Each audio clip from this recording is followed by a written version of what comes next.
It's the 9th seed versus the 8th seed. Ohio State hosting Tennessee.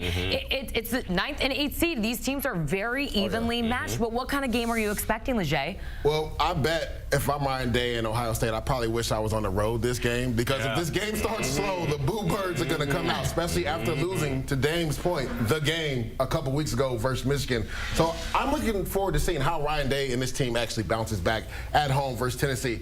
And if I'm Ohio State's defense, I'm telling my corners to play with inside leverage, right? Because I don't know if Ika Maleava, just call him Nico. Can make throws outside the numbers. When you look at this Josh Heupel offense, right, it's based off the RPO game and the run game with Dylan Sampson.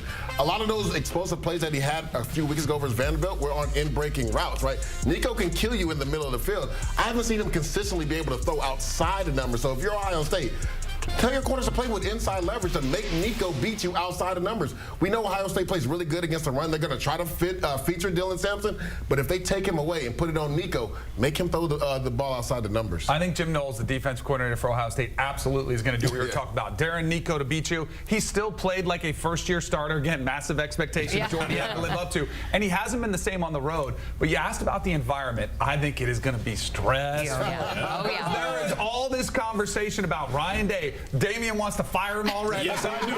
Yes, I do. That was my next question. Trust me, the players sense that. Fans will get restless. I think the start to this game is huge. And you know what I would like to see Ryan Day do, combined with Chip Kelly? Cut him loose a little bit. Take some shots to Jeremiah Smith. Where was he against Michigan? Emeka Ivuka, another NFL caliber receivers. You've got Judkins and Henderson in the backfield. Like, utilize your weapons. Don't play conservative. I thought they did that against Michigan, and it cost them. Open it up, cut it loose, let your players play. So you're talking about Jeremiah Smith, you're talking about other receiver, you're talking about how great they are.